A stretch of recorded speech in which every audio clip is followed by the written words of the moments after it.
What if the hardest parts of your life were designed by you, not as punishment, not as accident, but as an act of sacred intelligence before you were born, when you still remembered everything? There was a moment, beyond time, where you sat with divine consciousness and made choices. You chose a body. You chose a family. You chose lessons that would break you open. You said yes to forgetting, so that remembering would mean something. You don't remember making that choice, but your life does. Your body remembers. Your dreams remember. And deep down, the part of you that keeps searching is the part that already knows. This is not a video you stumbled into. This is a message you sent to yourself. The concept of a soul contract isn't fantasy. It's the language your subconscious has been speaking your entire life. It's the hidden structure behind your instincts, your patterns, your pain, and your purpose. And even if you forgot the details, they never stopped guiding you. You were never meant to live on autopilot. You came here to awaken, to remember why your soul chose this life. But the path to remembering is not linear. It doesn't begin with logic. It begins with curiosity, with synchronicity, with the gentle friction of a truth that won't let you go. That's what brought you here. In the next few minutes, we'll map the architecture of the unseen, the agreements your soul made before birth, the blueprint that shaped your reality, and the signs that you're already walking the path back home. This is not about changing who you are. It's about reclaiming what you already are and what you came here to become. You'll discover why certain people trigger you so deeply, why some dreams feel more real than waking life, why you've always been drawn to certain symbols, stories, or wounds as if they're mirrors from another time. You'll begin to recognize the patterns that aren't random, but intentional, and you'll learn how to access the part of your consciousness that still remembers the plan. This is a journey that moves through neuroscience, quantum physics, emotion, presence, and spiritual memory, because the soul doesn't separate science from meaning. It uses every language available to help you wake up. There is no one coming to save you, because no one is missing. The part of you that forgot is the same part that will remember. Your soul is not waiting for a perfect moment. It's waiting for your attention. And now that you're here, that attention begins.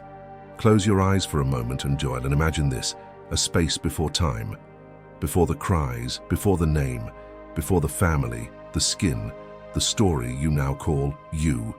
There, in a realm beyond memory, your soul was fully awake. And in that place of clarity, far from the noise of the physical world, you made a decision. Not because you were forced, not because you lacked anything, but because you loved so deeply, you wanted to evolve. You saw a life, this one, and you said yes. You chose the setting, the circumstances, even the people who would challenge you the most, not to suffer, but to awaken. This is the mystery that so many ancient traditions, mystics, and modern spiritual thinkers have whispered about, that before you were born, you signed a sacred agreement, a soul contract, a blueprint etched in the light of eternity, designed not to trap you, but to free you. Authors like James Van Praagh, Caroline Myss, and Dolores Cannon speak of this moment, the pre-birth realm, where souls gather with their guides, their soul families, and the very source of all that is, to design the curriculum of their next incarnation. Why? Because Earth is not just a planet, it's a classroom, and your pain, your longing, your questions, they are part of the lesson plan. But here's the twist. You chose to forget. That was part of the deal. To truly grow, the soul must experience limitation. It must feel separate. In order to remember, it was never truly alone. That's why the challenges in your life often feel so personal, because they are. They were chosen with exquisite precision to crack you open in the exact places where your soul was ready to expand. Maybe you've asked yourself, why did my soul choose this life? And the answer is not punishment. It's not karma in the way you've been taught. It's opportunity. Each difficulty, each detour was written as a doorway, a chance to break through an illusion and step into a deeper truth. That relationship that shattered you. It was likely a soul agreement to wake up your boundaries. That illness? Perhaps it was the soul's way of whispering, slow down, come home. That job you lost, the city you had to leave, the grief that gutted you. None of it was random. You see, the soul's logic is not linear. It speaks in symbols, in patterns, in transformation. And your pre-birth contract wasn't written as a punishment list. It was a love letter to your future self. But love is not always soft. Sometimes love is the fire that burns away what you thought you were, so you can remember who you've always been. And now here you are, perhaps tired, perhaps confused, but still searching, still listening. That alone is proof that your soul's GPS is working. So before we go any further, breathe in this possibility. You are not lost. You are not behind. You are not a mistake. You are a soul in motion, living the exact life your higher self knew would wake you up. You don't need to become more. You just need to remember what you already are. And that journey begins not in the future, but right now, in the remembering. Imagine for a moment that your soul didn't come here with a rigid script, but with a map, a living, breathing blueprint made not of commands, but of possibilities. It wasn't a checklist, it was a vibration. What you carried into this life wasn't a to-do list.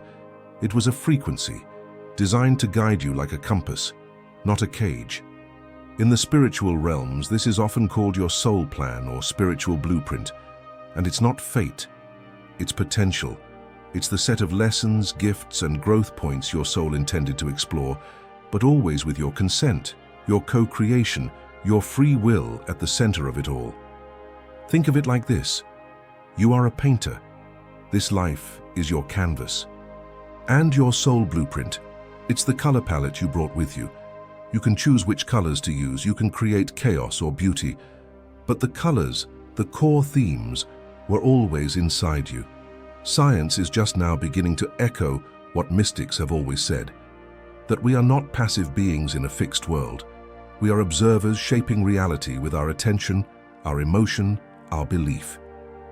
Quantum physics calls it the collapse of the wave function. Until you look, everything exists as pure possibility. But the moment you observe, with focus, feeling, and belief, the field responds. Reality chooses a shape. This is not just science, it's sacred. Because if your soul carries a blueprint, and your observation collapses possibility into form, then every conscious choice you make is a spiritual act of alignment. But here's the secret most people miss. Your soul blueprint isn't activated by action. It's activated by emotion, by frequency, not by doing the right job or saying the right words, but by vibrating in alignment with the energy of who you really are. That's why following someone else's path never works. That's why chasing goals that don't light you up leaves you burned out. Because the blueprint is unique, yours alone. It's written in the things that make your heart ache with meaning, in the patterns that repeat until you wake up, in the quiet whispers that pull you towards certain people, places, or dreams, even when they make no logical sense. And it's not static. Like a seed waiting for the right conditions, your soul plan unfolds as you grow. It reacts to your willingness, your attention, your energy. When you move toward your truth, even slightly, the blueprint responds. Doors open, synchronicities align. You feel alive, even if the path ahead is uncertain, because the soul doesn't care about safety. It cares about expansion. Spiritual teachers like Neville Goddard said it simply, assume the feeling of the wish fulfilled. Why? Because when you feel it, you become it. And when you become it, the quantum field rearranges itself to match. This is the real magic.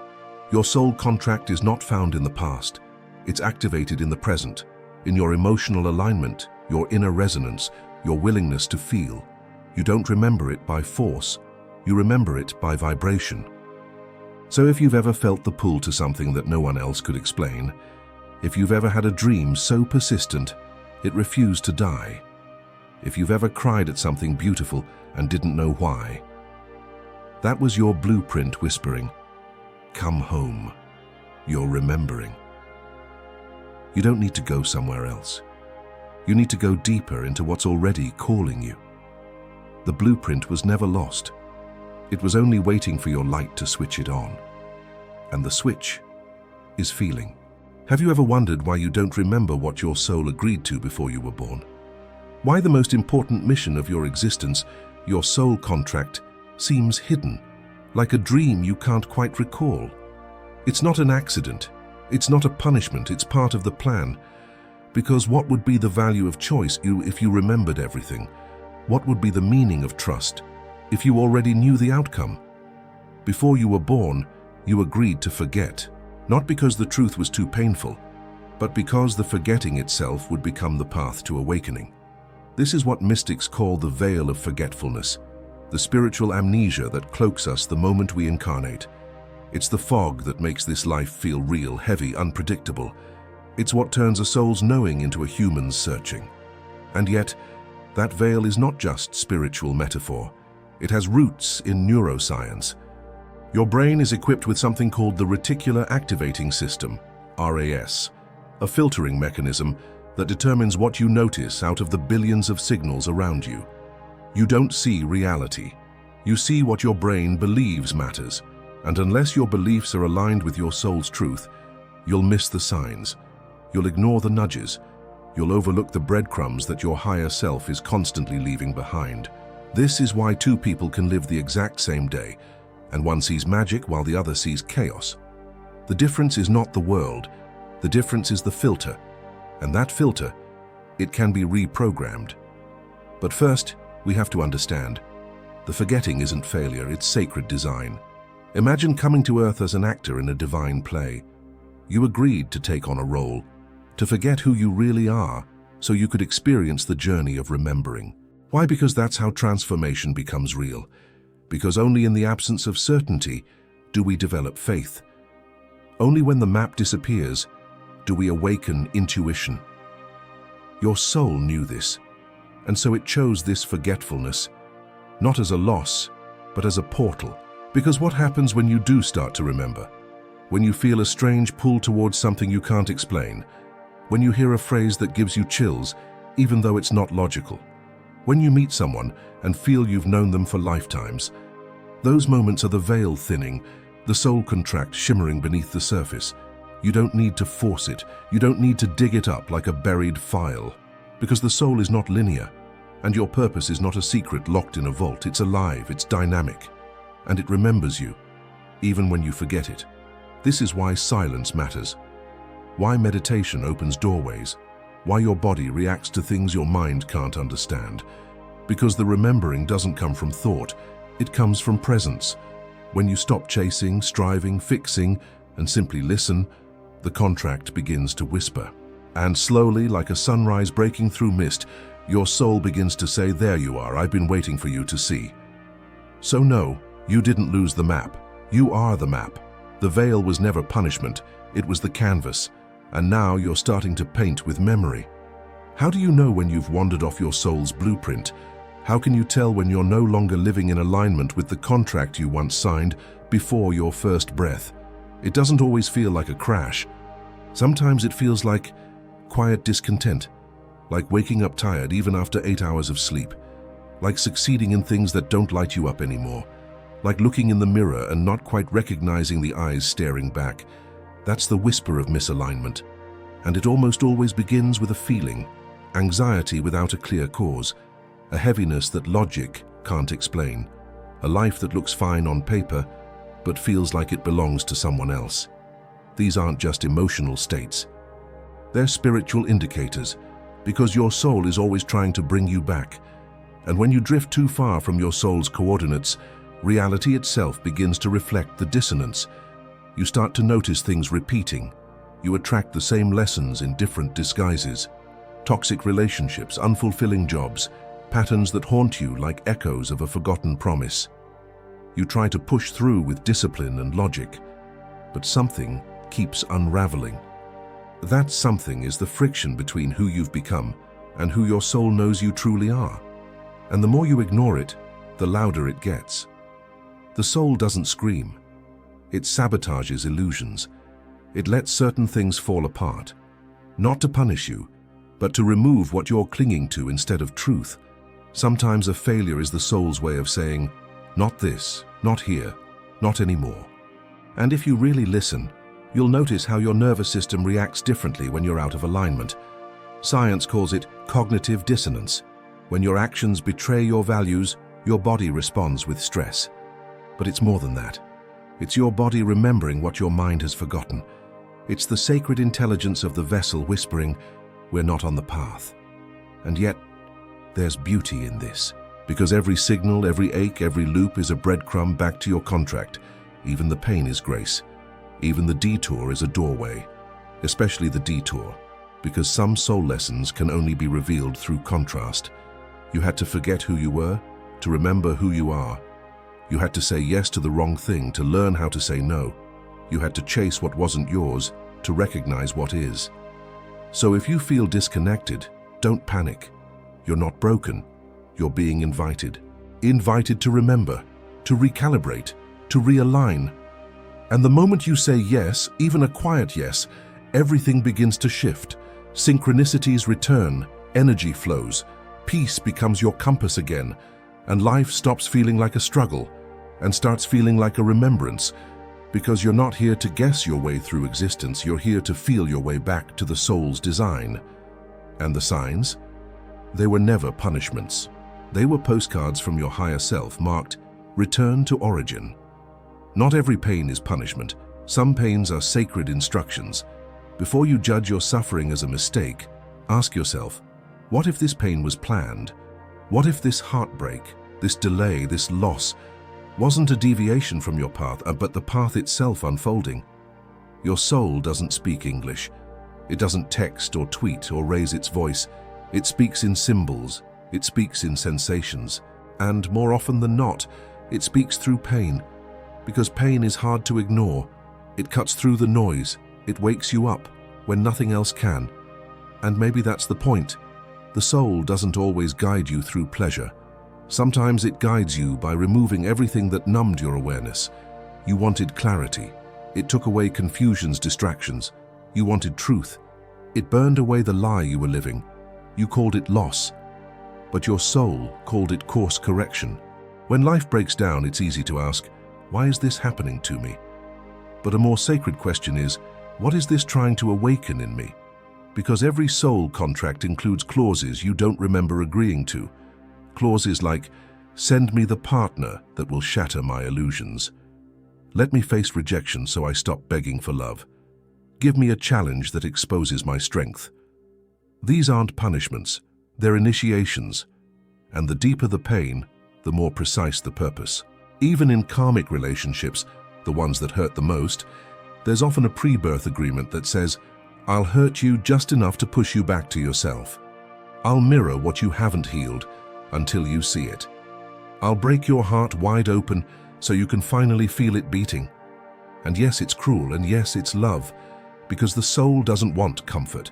The soul wants growth, and sometimes the only way to grow is to grieve the version of you that was never truly you. Your mind might resist this. Your ego will call it unfair. But your deeper self, the part of you that remembers the contract, will feel something else entirely. Peace. A strange sense of, that's why. Because on some invisible level, you asked for this.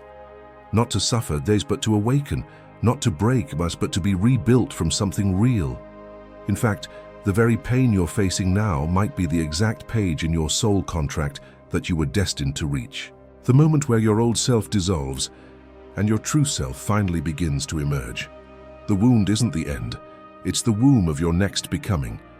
And when you understand that, pain becomes sacred, challenges become messages, and life, even in its most brutal chapters, becomes a conversation between your soul and your becoming. Sometimes your mission doesn't arrive as a thunderclap of revelation. It doesn't always come with angel numbers or dreams full of symbols. More often, it comes as a whisper you keep ignoring. A pull in your chest when you see someone suffering. A rush of electricity when you speak from your heart. A soft grief when you settle for less than you know you're here to give. That's not random. That's remembrance. Your soul mission doesn't feel like obligation. It feels like home. It feels like the thing you were always doing, even when no one was watching. The thing you would do for free. The thing that feels so you it makes you cry to imagine a life without it. And that is the frequency of your contract. You see, your mission isn't a job title. It's not healer or coach or teacher. Those are just clothes the mission wears. The real mission is vibrational. It's what you radiate, it's the energy behind your presence. Maybe your mission is to remind people of their light, or to transmute darkness through creativity, or to anchor compassion where there's none. These are not careers, they are callings, and they echo through the emotional field, not the intellect. That's why your soul keeps nudging you through feeling, not logic. It shows you through longing, restlessness, and awe. Where the path lives, it hides in your heartbreak. It glows inside your obsessions. It returns every time you close your eyes and ask, "What was I born to do?" Really? Maybe your trauma wasn't just something to overcome. Maybe it was the exact place where your mission would be born. Because often, the clue to your soul contract lives in the wound you never chose, and the medicine you became while surviving it. If you were neglected, perhaps your mission is to become the love you never received. If you were silenced, perhaps your purpose is to speak with a fire that awakens others. If you were lost, maybe you're here to guide others home. You don't need to remember the details of your contract. You only need to remember how it feels when you're close to it. Peace, fullness, alignment without effort. The soul doesn't speak in plans, it speaks in resonance, and resonance never lies. If it lights you up, it's part of the plan. If it drains you, it's not. And the more you say yes to what energizes you, the clearer the contract becomes. Until one day, you stop asking, "What is my mission?" and start living it without realizing. You become the answer you were chasing, not because you figured it out, but because you remembered what it feels like to be whole. And that's when the soul smiles, because you're not just remembering your mission, you're remembering yourself. People you keep meeting are contracts too. There's a strange feeling you get when you meet someone and feel like you've known them forever. It's not just déjà vu, it's soul memory. Some people come into your life and open a door inside you, a door you didn't know was locked. They speak and it's as if something ancient in you responds. Not because of what they say, but because of who they are to your soul. These are not coincidences, they are contracts. Before you came here, into this body, into this life, your soul made agreements. Not just about your mission, but about the people who would walk beside you as you remembered it. Some would come to love you, some would come to break you open, and some would come to mirror the exact lessons your soul agreed to learn. These are the karmic contracts, relationships charged with deep emotional weight, often marked by intensity, confusion, and transformation. The lover you can't forget. The friend who disappeared at your darkest hour. The enemy who taught you boundaries you didn't know you needed. They were all written in, not as punishment, not as fate, but as agreements made in love. Love so deep it volunteered to play the villain if that's what your evolution needed. And yes, some of these contracts are meant to end, but their purpose isn't duration, it's activation. The one who rejected you might have agreed to do so, so you'd finally stop rejecting yourself. The one who abandoned you may have signed up to leave, so you'd finally come home to your own worth. And the one who stayed despite your shadows, they might be your reminder that love can be unconditional even here. You see, we often think soulmates are about romance, but most of them are mirrors. Some soft, some sharp, all sacred. They show us what we've forgotten and what we've yet to embrace, and when you stop seeing people as accidents and start seeing them as agreements, your relationships transform. Even the painful ones become holy. Because you no longer ask, "Why did this happen to me?" You begin to ask, "What is my soul learning through this bond?" You stop clinging, you stop blaming, and you begin to bless. Even the goodbye becomes sacred, because some contracts expire the moment the lesson is complete. And that's okay. Not everyone is meant to stay, but everyone was meant to arrive. So, look again at the people in your life, the ones who haunt you, the ones who heal you, the ones you're still trying to understand. What if their presence isn't random? What if they are echoes of a promise your soul made long ago? And what if, by honoring those contracts, you begin to remember the truth of who you are and the ones who helped you find it? Because no soul walks alone. And sometimes the greatest key to your mission is hidden in the eyes of someone who was always part of your plan. The observer effect, activating your soul blueprint. There's a secret hidden in the quantum field, a truth so powerful it bends reality itself. It's not something you have to believe in, it's something that has already been proven. And yet, it's more spiritual than most religions dare to admit. It's called the observer effect. In quantum physics, particles don't exist in a fixed way until they're observed. Until someone looks, they remain in a field of infinite possibilities, waves of potential waiting for direction. But the moment consciousness observes, the wave collapses, and reality takes form. Now pause, and let that sink in. Reality doesn't exist until you look. The universe doesn't choose, you do, by how you focus your attention. And here's the truth no one told you. This is how your soul blueprint activates. The plan your soul made before you were born isn't a rigid destiny. It's a vibrational field of potential, coded with experiences, lessons, encounters, and revelations. But none of it can unfold until your consciousness collapses the right waves into being. You don't manifest your soul's path by wishing, you activate it by observing differently. When you keep focusing on fear, lack, failure, you collapse those realities into form. When you shift into presence, gratitude, service, intuition, you start tuning into the timeline your soul designed. That's when synchronicity shows up. That's when people appear with answers. That's when pain transforms into purpose. Because you're no longer drifting, you're finally consciously witnessing the frequency of your mission. Neville Goddard said, "Assume the feeling of the wish fulfilled." Joe Dispenza teaches that your emotions are the signal that programs the quantum field. Both are pointing to the same truth. You don't wait for your soul plan to appear.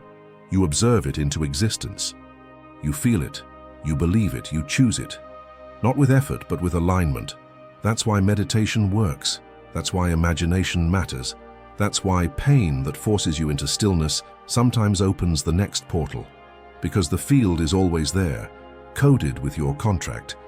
But you are the observer, and your focus is the sacred pen that signs the next page. So the question is no longer, what is my purpose? The question is, what am I focusing on, and is it aligned with what my soul came to do? Look again, with presence, with wonder, with courage. The blueprint is still waiting to be observed. How to align with your soul's frequency. Alignment isn't something you achieve. It's something you remember. It's not a trophy. It's a tone, a sacred note your soul has been humming all along. You just forgot how to listen. Because the modern world is loud.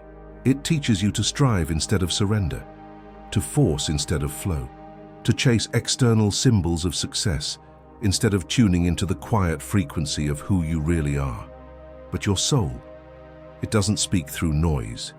It whispers, through peace, through resonance, through an inner yes that no one else needs to understand.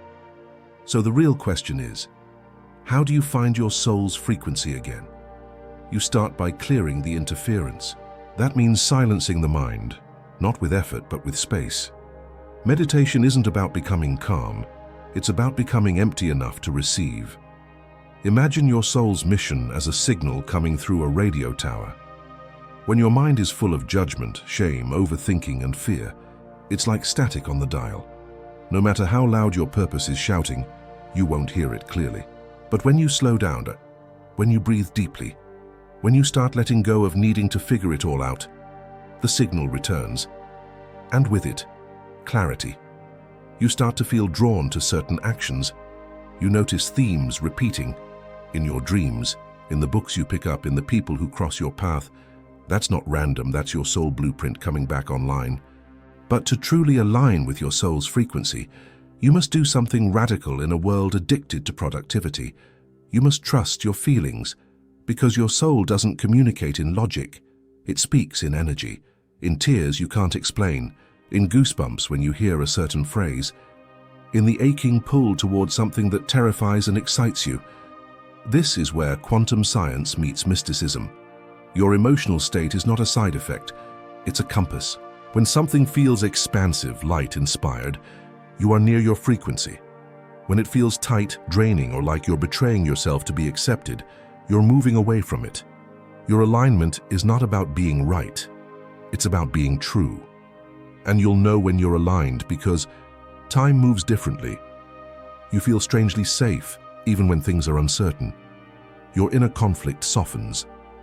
People tell you they feel different just being around you, because they do. Frequency is real, and when you're in tune, the field responds. Opportunities appear. Blocks dissolve. You stop chasing. You start attracting. Not because you finally figured it out, but because you finally remembered who you are beneath all the noise. This is alignment, living in such integrity with your soul that life starts rearranging itself around your frequency, not the other way around. Free will versus soul plan. You're not a puppet. If your soul wrote a contract before you were born, does that mean your life is predestined? Are you just playing a role in a cosmic script you didn't write? No. You are not a puppet of destiny. You are a co-creator, a conscious participant in a divine improvisation. Let's break this illusion. The soul plan isn't a rigid timeline. It's not a step-by-step GPS telling you to turn left in 300 meters. It's more like a map of potential, a living, breathing field of probabilities, and you are the navigator. Imagine this. Before coming here, your soul chose certain themes to explore. Growth, compassion, courage, forgiveness. And like any immersive game, you entered this world with amnesia, so the choices would feel real. You chose a setting, a family, key people, major crossroads, but how you walk that path, that's on you, and that's the point. Because growth only happens when the choice is yours. The universe didn't send you here to obey. It sent you to awaken. Even quantum physics backs this up. In the quantum field, every potential version of you exists. The observer, that is you, determines which version collapses into reality. Every thought, emotion, and action is a signal sent into the field, shaping the mirror that reflects back. So no, you're not on rails. You're surfing waves of possibility. And every moment is a fork in the timeline. This is where free will becomes sacred. Because you can ignore the nudges, you can numb the pain, you can run in circles around your truth for years, even lifetimes. But eventually, something breaks or opens. And you remember you're not here to obey fear. You're here to answer something deeper. The contract your soul wrote wasn't a command. It was an invitation, a seed of potential waiting for your yes. And here's the paradox. Even when you resist your path, you're still on it. Even your detours are sacred. Even your breakdowns are encoded with guidance. Because the soul doesn't work in straight lines. It works in spirals. You loop back again and again to the same lessons until you meet them with more love, more awareness, more willingness. That's evolution. You can't fail your soul plan. You can only delay your own peace. So what does it mean to have free will inside a divine plan? It means your life is a canvas, and the contract is just the outline. The colors, the textures, the intensity, that's your brush. Every time you choose honesty over comfort, every time you listen to your body instead of the noise, every time you follow the whisper instead of the crowd, you're activating the contract. You're aligning timelines. You're embodying the truth that you are not a puppet. You are a painter, a poet. So has soul remembering its own signature in this lifetime, updating the contract through growth. What if your soul contract isn't static, but alive? What if the agreement you made before birth wasn't a strict set of instructions, but a dynamic field, constantly evolving as you do? Most people think of soul contracts like ink on paper, sealed, signed, irreversible. But your soul isn't a legalist. It's a creator. And creation is change. The contract you made wasn't meant to lock you in place. It was meant to launch you into motion. Yes, there are themes your soul intended to explore, lessons you felt ready to embody. But the more consciousness you bring to your life, the more power you gain to rewrite the script from within. Because here's the truth most people miss. The soul loves evolution more than certainty. Think of your soul contract like a map of probabilities. When you're in survival mode, you're just following preset loops, karmic patterns, emotional echoes, generational noise. But the moment you pause and choose differently, you shift the entire landscape. You trigger an update. You've felt it before. That click, when a pattern finally breaks. When you forgive someone you thought you'd never release. When you walk away from the role you were expected to play. When you say no to pain without closing your heart. In those moments, something ancient lifts, not just in you, but in the collective field. Your soul celebrates, because evolution happened, not just learning, and evolution rewrites the contract. Let's be clear, you're not erasing your past, you're transforming its meaning. The trauma no longer defines you, it initiates you. This is why spiritual growth feels like death and rebirth. You grieve identities, you lose the need to be right. You let go of timelines that once felt sacred, and you make space for something truer. Each time you expand beyond fear, you gain access to new versions of the contract. It's like discovering hidden chapters that only unlock through courage. Neuroscience shows us that the brain rewires itself through experience and attention. Likewise, your soul contract rewires itself through awareness and intention. You're not stuck in the story. You're the one learning how to write better. This is why life doesn't get easier. It gets deeper. The more you grow, the more the contract unfolds. New people enter, old ones leave. You shift into new timelines, new missions emerge, because the highest goal of the soul isn't perfection, it's expansion. It's not about getting life right, it's about becoming more you, and as you do, your contract updates in real time. The field responds, the signs change, the challenges morph from punishment into preparation. You become a conscious participant, not in fate but in emergence. So if you're wondering why life feels unfamiliar lately, if you're losing interest in old dreams, if you're grieving identities that once made sense, maybe it's not that you're lost. Maybe your soul just updated the contract and now it's waiting for you to catch up, remembering why you chose this life. Maybe you've been searching for years, for clarity, for relief, for something that feels like home but doesn't exist on any map. Maybe you've gone down spiritual rabbit holes, tried to meditate your way into remembering, hoped that someone somewhere could tell you what your soul came here to do. But here's the paradox. You're not meant to be told. You're meant to remember. And remembrance doesn't happen through information. It happens through resonance. It's the feeling you get when someone speaks a truth your body already knew. It's the tear you didn't expect when a line of music touches something ancient inside you. It's the moment you're sitting in silence and without any logical reason, you just know, I chose this. You may not remember the whole contract. You're not supposed to.